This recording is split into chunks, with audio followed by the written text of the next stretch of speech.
Alright, video games time, and we're going to start off by talking about what we're playing. David, if you would. Yeah, I have just been playing a lot of idle games, and I'm actually found this new app on my cell phone called Life Simulator.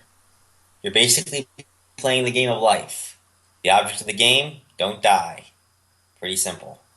Uh, I have been playing all the usual stuff, of course. I've actually gone back into Dragonball Xenoverse because not too long ago, the DLC pack for Resurrection F was sent out to all the people who either have the season pass or bought it. So among those, you have playable characters Super Saiyan God, Super Saiyan Goku, and Vegeta, Golden Frieza, and Jacko, the Galactic Policeman, which is another Akira Toriyama from a different series that got folded into the DBZ universe. As soon as I realized I had these characters, I went into a parallel quest in Dragon Ball Xenoverse, and this was actually a pretty funny moment because I played alongside Super Saiyan God, Super Saiyan Goku, and Golden Frieza. I was playing as Super Saiyan God, Super Saiyan Vegeta. And it was a parallel quest where the final person to fight was Vegeta, alongside Hercule, who was the main CPU character. And when I got to that part in the parallel quest, the first time that I did it, Vegeta did not focus on Hercule. Instead, the CPU enemy Vegeta came right at me. A lot of the time it was primarily focusing on me. And at that moment, what came to my mind was this one scene from Dragon Ball Z Abridged, where Vegeta's out in the middle of the wilderness and he's sensing Cell's energy, and he just goes, "Is that me? Is that me stronger than me? Oh, fucking kill me!" It was basically that moment come to life in Dragon Ball Xenoverse.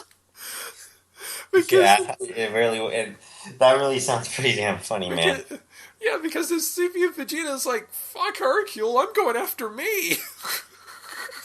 I don't care that he's all blue and sparkly, I'm going after that bastard. Okay. New releases for the week are exceptionally light, because, of course, this is E3, so most of the announcements that are going to be made are for things that are being cast into the future. So it's going to be a really light week, but we'll probably have some stuff along the week with E3 coverage, just so you know. Yeah, next week. Because we're going to move that to the bottom of that show. Yeah.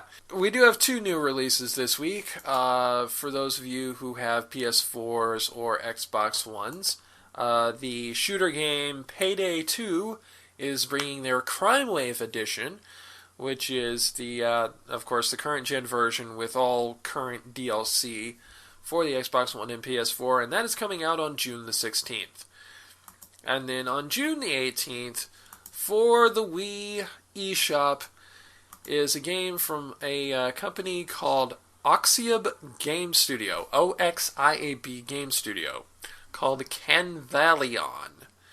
It is a stealth platformer game where you play as this one chameleon named Canvas, who is the only white chameleon in his village. He lacks the ability to change color by himself, but fortunately he has a very good friend named Doodle, who styles him as a bit of an artist and kind of makes up for Canvas's failings of actually being a chameleon by using him as a canvas for his paintings, and also uses that to help Canvas out with his natural camouflage. Nice. And from there, an adventure is spawned, and these two, using the power of color butterflies, must save their chameleon race. And that's coming out on the Wii U. Like I said, that's really, really light as far as new releases go. So, mostly what we're going to talk about here is at least one of the more recent hit games, Splatoon for the Wii U. Immense success, tons of memes. You know, you look everywhere, you'll see various different memes from like SpongeBob and the Squid Girl, which I mentioned last week, has an official crossover with Splatoon in Japan. And then, of course, there are some people who have been streaming it regularly as well. Two of which are two people that I've been supporters of in multiple different ways. Tom Fox and the Smarty.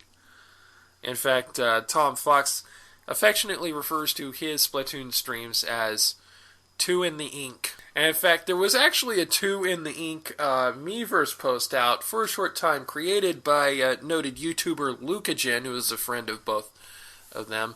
But unfortunately, that got pulled off of Miiverse, despite the fact that it was funny. But as night follows the day, so comes the following story, courtesy of The Wired. It seems like whenever there is a popular game or a popular style of game that comes out, someone will find a way to recreate it in Minecraft. This has happened with Splatoon. How the hell do they get all that goo and stuff and paint over the whatever? And by the way, there will be video on this website if you are so inclined that we are going to link to you in the show notes. But yeah, it was created by a YouTuber named Seth Bling.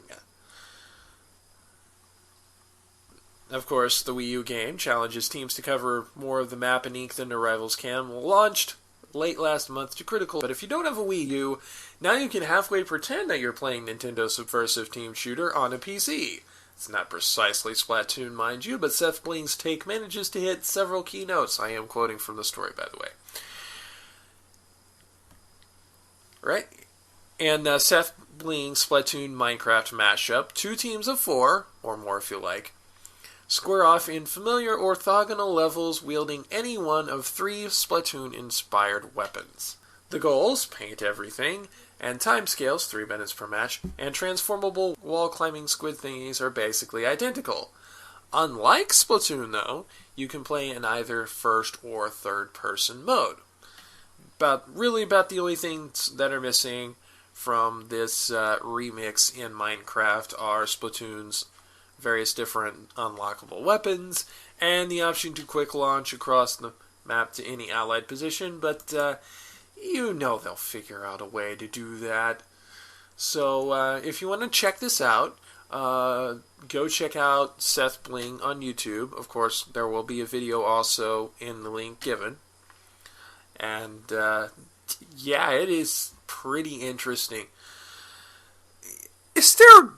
It seems like somehow there's very little that cannot be done in Minecraft. Yeah. And Minecraft's just crazy. I think I might want to get an account there. Yeah, games like Minecraft are just insanely creative. You can do so many different things with them. There's Dragon Ball Z mods. Seriously, there's a mod where you can basically play Dragon Ball Z in Minecraft. You can play Pokemon in Minecraft. Heck, my nieces and nephews have a Minecraft server set up where they can play safely, can play Pokemon. Wow. So you can do all kinds of different things, and of course people create all these beautiful masterpieces out of their blocks. You know, replicas of real-life locations and characters, and all these amazing works of art with these low-res texture blocks. Yeah.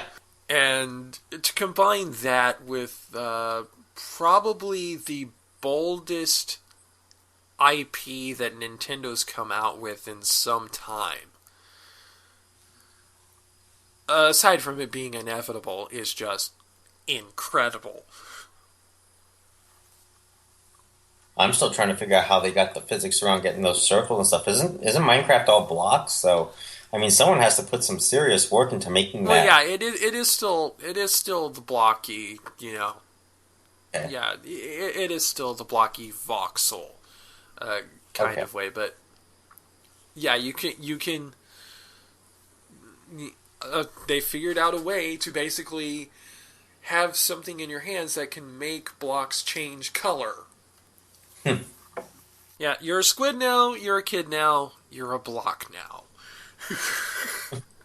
Although instead of fighting the Octarians, you're having to fight the creepers. Anyway, yeah, that's it for the video games segment. Join us again on Saturday, when we will have our Major League Pokemon talk, and also some other things. Hey everyone, this is David. Like what you hear? Check us out on the internet at casualmodepodcast.com, on Facebook at facebook.com/casualmodepodcast, any one of our social media links, and of course, click on the little subscribe button below. Thanks!